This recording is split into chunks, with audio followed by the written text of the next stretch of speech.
안녕하세요. 반갑습니다. 아이비엘리스 윤중신 약사입니다. 자, 오늘은 같이 알아보고 싶은 게 바로 컬큐민입니다. 컬큐민 하면 뭐 좋아 이 정도는 아는데 이게 정확히 뭐지? 어디에 쓰는 거지? 얼마를 먹어야 되지? 어떤 문제가 있지? 뭐 이런 거에 대한 사실은 개념이 전혀 없어요. 네, 그래서 오늘은 컬큐민 바로 알기라는 시간으로 한번 우리 이야기를 해보고 싶고요. 인도 하면 강황 아닙니까? 카레 하면 강황이고요. 이거는 인도에서부터 오래전부터 쓰였고요. 예, 약으로 쓰인 게 BC 1900년이래요. 그러니까 아율베다라고 하는 한국으로 치면 뭘까요? 동의보감 정도 되는 아율베다에는 강황에 대한 양리적인 효능에 대해서 적혀놨다고 합니다. 그리고 힌두 의학에서도 쓰이고 있고요. 중의학에서도 굉장히 많이 강황을 강조하고 있다고 합니다. 인도에서는 이 오래전부터 강황을 써왔는데 보통은 식재료로 쓰이잖아요. 그죠? 그리고 실제로 제일 많이 쓰는 거는요. 색소예요, 색소. 우리 그 노란 색깔의 그 물들일 때 쓰는 염료라고 하죠. 염료. 그거 바로 강황에 있는 컬큐민을 갖고 쓰고 있고요. 방부제로도 쓰인다고 합니다. 그래서 우리가 카레 요리를 하고 나서 며칠 돼도 상하지 않는 이유가 강황이 갖고 있는 강력한 방부 효과라고 합니다. 근데 최근에 들어서 엄청난 논문들이 나오고 있거든요.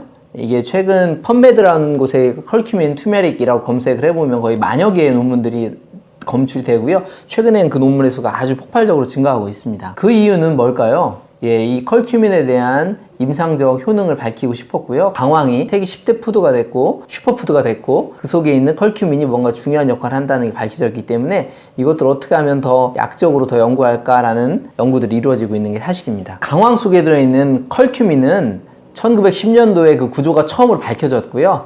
1937년도에 란셋이라는 곳에 처음으로 임상이 실렸거든요. 그 임상을 보면 이렇게 담즙을 분비해주는 걸 촉진해준다는 임상이 있었어요. 그리고 1949년도에 네이처지에 이제 항균작용이라는 이야기로 처음에 소개가 됐고요. 서양에. 그걸 바탕으로 해서 서양에서는 이 강황 속에 있는 컬큐민을 이제 약으로 아니면 좋은 효과를 있는 쪽으로 쓰기 위해서 굉장히 연구를 하고 있습니다. 특히 많이 연구하는 쪽은 인지 쪽, 뇌 쪽이에요. 특히 알츠하이머 같은 경우는 치료약이 없잖아요. 다들 아시잖아요. 우리 약국에서 실제로 쓸 수 있는 게 뭐예요? 알츠하이머 하면 아세틸콜린의 분해를 차단하는 거예요. 근데 원인이 뭐예요? 알츠하이머는 실제로 퇴행성 질환이기도 하고 뇌내 쌓인 타우나 베타아밀로이드의 축적인데 그것들하고 아무 상관없는 아세틸콜린의 농도를 높여주는 인지력을 덜 떨어지게 하는 게 유일한 약제거든요. 그래서 이런 것에 대한 좋은 자료가 필요했고 실제로 컬큐민을 많이 연구하기도 합니다. 아, 울금은 또 뭐냐? 아주 우리나라 울금이 최고라던데 뭐 이런 얘기 막 나오거든요. 울금과 강황은 사실은 같은 거라고 보시면 돼요. 한국에서는 이제 식약처에서 이게 헷갈리니까 그냥 강황으로 통일해 이렇게 명령을 내렸거든요. 그런데도 계속 울금이란 말을 쓰는데 울금이란 용어는 일본에서 들어온 언어라고 보시면 될 거고요. 강황은 종류가 100여 종이 넘어요. 그 강황의 식물 종이. 그런데 그 중에 하나가 울금이고요. 실제로 같은 양리 기전을 갖고 있고 함량은 좀 다르더라도 같은 컬큐민을 갖고 있는 동일한 약제로 생각하시면 되고요. 그러면 이제 좀 더 깊이 들어가 볼게요. 강황 속에는 뭐가 들어있을까요? 보통 5에서 많으면 10% 정도의 컬큐미노이드라고 하는 게 들어있어요. 컬큐민이 들어있고요. 그리고 휘발성 오일도 들어있고 단백질, 섬유질, 또 미네랄, 수분 이런 것들이 복합적으로 들어있는 게 바로 강황입니다. 컬큐미노이드는 컬큐민들의 사촌들을 다 묶어놓은 거예요. 그래서 컬큐미노이드, 그 안에 컬큐민도 있고요. 그 다음에 DMC라고 하는 컬큐민의 일종도 있고요. BDMC라는 것도 있고 사이클로컬큐민 이렇게 한 4가지 정도를 컬큐미노이드라고 부릅니다. 그 중에서 단연 최고의 기능은 컬큐민이고요. 대부분 연구는 다 컬큐민으로 이루어져 있습니다. 컬큐민이 컬큐미노이드의 한 75%를 차지하고요. 나머지가 25%가 이제 나머지 구성을 하고 있습니다. 그러면 이 컬큐민을 썼을 때 어떤 효과가 있을까요? 크게는 3가지예요. 항염, 항산화, 그리고 항종양이나 미생물입니다. 항암이라고 생각하시면 돼요. 이게 가장 유명한 연구들이고요. 나머지는 다 거기에서 파생되는 거라고 보시면 될 수도 있어요. 그래서 다양한 임상들 중에 보면 뭐 간 세포 보호력이랄지 간 기능 개선 또는 고지혈증에 대한 치료, 심혈관 질환에 대한 줄이는 거, 담즙 분비 촉진에 대한 작용들, 그리고 관절에 대한 좋은 효과가 있고요. 그 다음에 혈당 조절에 대한 것도 아주 유명하고 잘 나와 있고요. 그 다음에 뇌신경계에 대한 어떤 보호 기능들, 위장관에 대한 보호 기능들 다양하게 나오고 있고요. 뭐 특히 이제 노화와 관련된 이야기도 많이 나오고 있습니다. 이런 것들이 여러 임상이나 어떤 근거들이 있는데 이 부분은 제가 다음 영상에서 한번 기전별로 천천히 말씀드릴게요. 그러면서도 가장 제가 볼 때 재미있고 핵심적이라는 기전이 하나 있어요. 바로 항염 기전인데요. 항염 기전이 어떻게 되는 거냐면 강황 속에 있는 컬큐민을 먹으면 그 컬큐민이 우리 몸 안에 들어와서 하는 역할이 이거예요. NF-카파비를 억제합니다. 우리 몸에서 세포들이 있지 않습니까? 세포 안에 세포질에 NF-카파비가 있는데 누구랑 같이 붙어 있냐면 IKB라고 하는 이니비터리 카파비라고 해서 NF-카파비 활성을 억제하는 얘가 붙어 있거든요. 우리 세포가 손상을 받거나 어떤 세균에 감염이 되거나 또는 스트레스를 받으면 NF-카파비랑 NF-카파비를 억제하는 IKB가 뚝 떨어지면서 NF-카파비가 쑥 핵 속으로 들어가요. 그럼 핵 속에 뭐가 있어요? 그렇죠. 유전 정보 DNA가 있잖아요. DNA에 딱 결합해서 그때부터 내 몸에 이상한 신호가 왔어. 염증을 만들어줘 라고 하면서 핵 속의 DNA를 발현시켜서 염증성 단백질들을 막 찍어내기 시작합니다. 발현이라고 하죠. 유전자를 발현시켜요.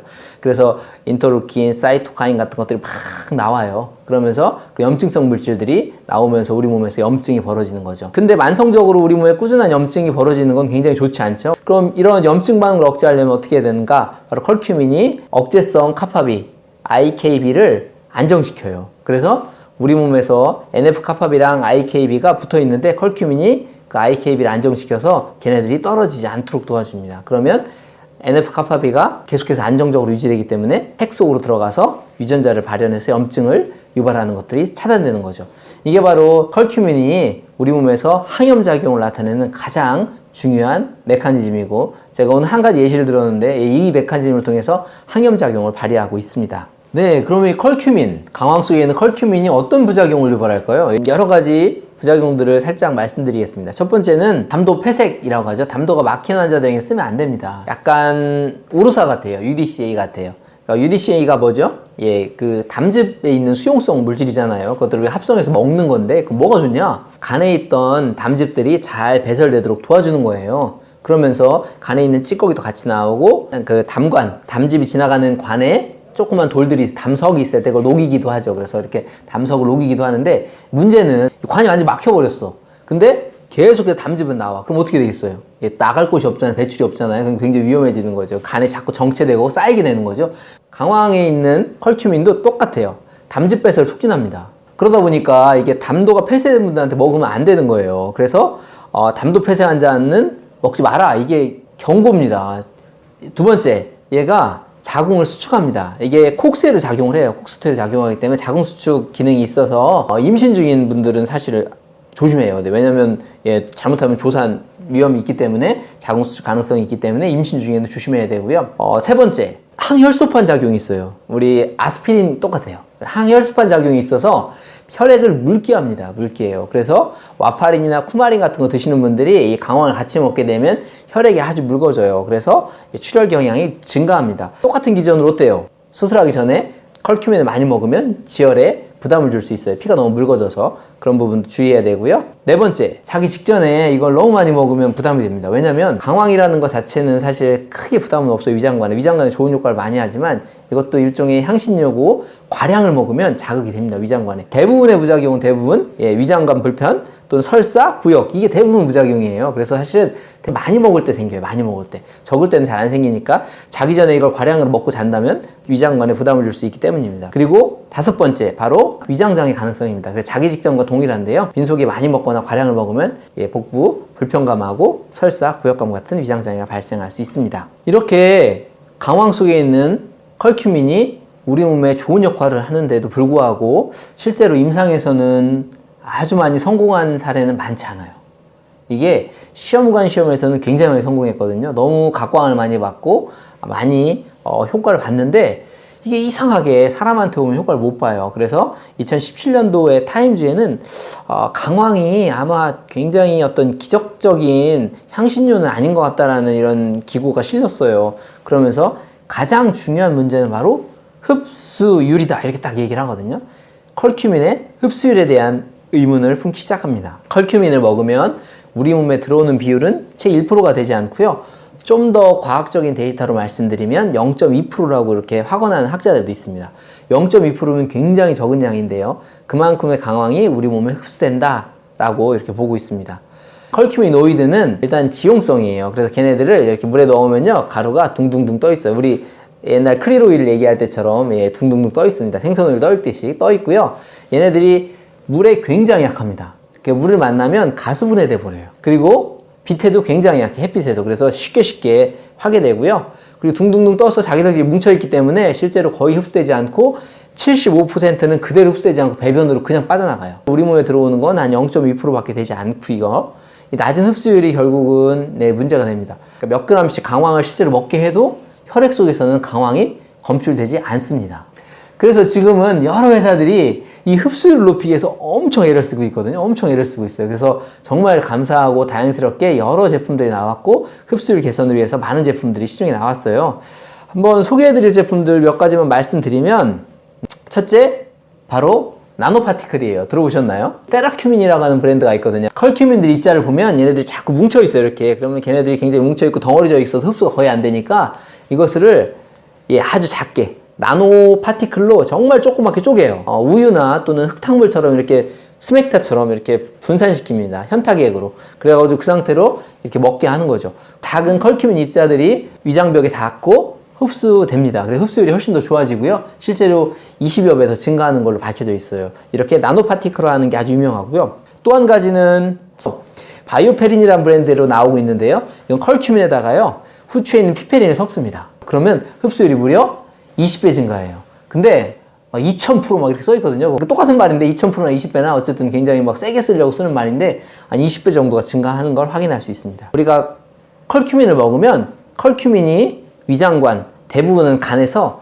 대사돼요, 대사. 근데 A라는 물질이 들어오면 이것들이 간에서는 페이스 1, 페이스 2 두 가지를 거치잖아요. 페이스 2에서는 뭔가를 붙이는 거거든요. 포압이라고 하는데 그때는 여러 가지가 붙죠. 그죠? 컬큐민은 위장관에서도 간에서도 대부분 글루코론산 포압이 됩니다. 그래서 이렇게 글루코론산 포압이 돼버리면 수용성이 엄청 강해지거든요. 혈액에 있어도 금방 소변이든 대변으로 빠져나가게 돼요. 글루코론산 포압을 억제하는 물질이 있는데 바로 그게 피페린이라고 하는 거고, 그건 바로 후추에 들어있어요. 또 한 가지 공법이 최근에 BCM95라고 하는 컬큐민 브랜드에서 만드는 공법인데, 컬큐민은 지용성이잖아요, 지용성. 그럼 얘는 오일 형태로 있을 때 아주 흡수가 잘 되거든요. 그러면 이걸 어떻게 하냐면, 컬큐민에는 아까 말하는 휘발성 오일이 들어있거든요. 그 휘발성 오일하고 컬큐민을 같이 섞어놨어요. 그래서 아예 오일체 먹어요, 캡슐에. 오일 형태로 먹습니다. 그러면 그 오일에 의해서 컬큐민도 더 증가하게 되는 효과를 볼 수 있거든요. 이렇게 해서 만든 브랜드들이 나오고 있고요. 메리바라고 하는 브랜드인데요. 이 메리바가 임상이 정말 좋아요. 이 메리바라는 브랜드가 바로 파이토존 공법을 쓰는 게 바로 메리바입니다. 인지질에 컬큐민을 붙여버려요. 그런데 이 메리바의 최대 단점은 흡수는 잘 돼요, 인지질이니까. 대신에 간에 가면 99%가 다 포압돼 버려요.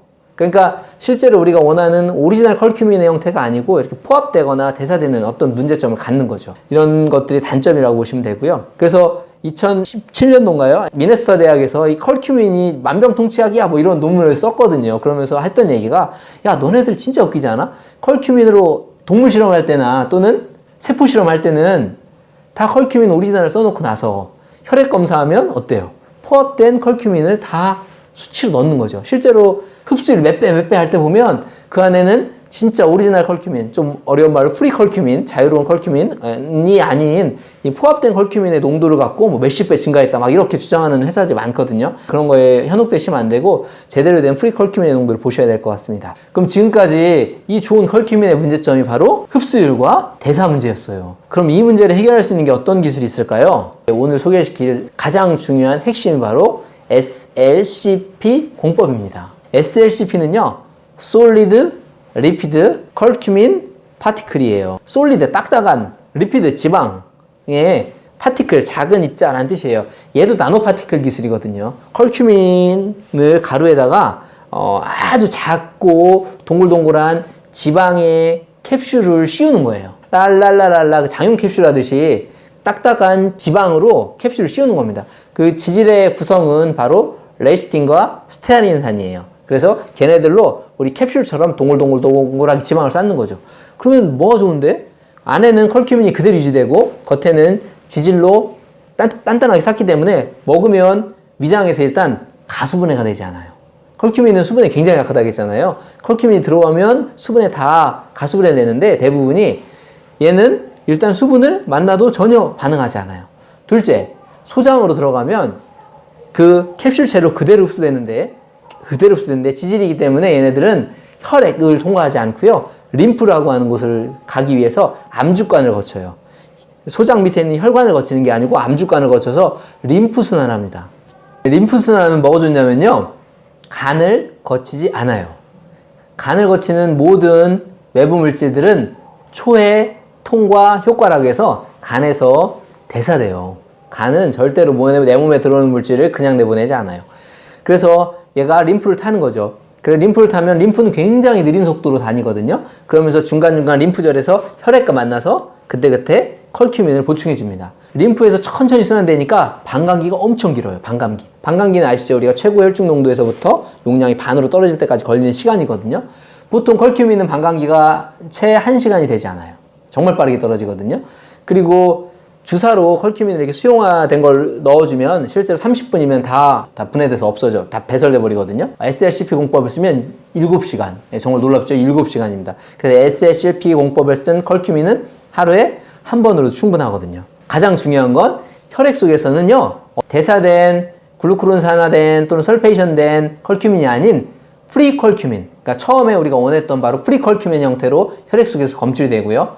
컬큐민은 조직으로 이동이 자유로워요. 뇌로 가야 되는데 컬큐민이 포함됐어요. 황이 붙었든 글루크론산이 붙었든 이 큰 덩어리를 붙은 컬큐민이 과연 뇌에 있는 BBB를 투과할 수 있을까요? 아닙니다. 어떤 논문에서도 포함됐거나 변형된 컬큐민이 뇌를 통과했다는 자료는 없어요. 대신에 이 SLCP 공법을 쓴 컬큐민은 쥐에게 투여했을 때 쥐의 뇌로 갑니다. 어떻게 확인했냐고요? 쥐의 뇌를 이렇게 갈아서 검출해 보면요, 그 안에 컬큐민이 검출이 됩니다. 프리 컬큐민이기 때문에 가능한 거죠. 이런 프리 컬큐민이 조직으로 이동할 수 있다는 굉장히 강점을 갖는 거죠. 그래서 프리 컬큐민을 우리 몸에서 최적으로 유지하는 건 바로 SLCP 공법에 컬큐민을 복용하는 겁니다. 그래도 죽어도 나는 이런 컬큐민 안 먹겠다, 강황으로 어떻게 안 되겠냐, 뭐 이런 분들이 있어요. 카레 안 됩니다. 카레 한번 보세요. 그 뒤에 카레 안에 강황이 함량 보시면 5에서 10% 진짜 많은 거고요. 예, 정말 함량이 떨어져요. 그 카레 안에는 강황이 5에서 10%. 그 강황 안에는 실제로 컬큐민이 5에서 10%, 적게는 4.5%. 그 컬큐민도 우리 몸에 흡수되는 건 채 0.2%. 계산해 보시면 알겠지만 카레를 보충하기 정말 힘듭니다. 그래도 그 강황을 먹겠다 이러면 제가 권해드리는 건 3가지입니다. 일단 강황은 열을 가해야 그 안에 유효한 컬큐민이 추출됩니다. 열을 가해야 돼요. 예를 들면 밥에 넣어서 끓여 먹거나 또는 뜨거운 물에 차 형태로 먹거나 이렇게 열을 가해서 먹어야 됩니다. 두 번째, 강황은 지용성입니다. 그 안에 컬큐민을 먹으려면 지질과 함께 보충해야 돼요. 밖에 나가면 뭐 강황가루 막 팔아요. 그런 거 갖다가 먹으려면 지용성 물질 같이 먹어야 돼요. 예를 들면 뭐가 있을까요? 올리브 오일이나 또는 코코넛 오일 같은 거 같이 먹거나 또는 아주 간단하게는 우유에도 지방이 많잖아요. 또는 견과류 같은 것도 아주 좋겠죠. 거기도 지용이 많으니까요. 이렇게 해주시면 좋고요. 3번째 추천드리고 싶은 방법은 바로 후추와 함께 먹는 거예요. 후추에는 피페린이라는 성분이 들어있는데 그 피페린이 강황에 있는 컬큐민의 대사, 글루크로니네이션 되는 그 대사를 억제한다고 했잖아요. 그래서 강황을 먹을 때는 후추를 같이 넣는 거고요. 비율은 100대 1이에요. 100대 1. 후추 너무 넣으면 엄청 맵거든요. 그래서 컬큐민 100에 후추 한 1 정도 아주 적은 양을 넣어서 드시는 걸 권하고 싶습니다. 지금까지 우리가 강황 그리고 그 안에 있는 컬큐민, 특히 컬큐민에 대한 알아보기는 시간을 가졌고요. 다음 영상에서는 컬큐민이 어떤 기전을 통해서 우리 몸에 도움을 주는지 좀 더 자세히 알아보고 컬큐민과 약과의 어떤 임상들을 같이 알아보는 시간을 갖도록 하겠습니다. 감사합니다.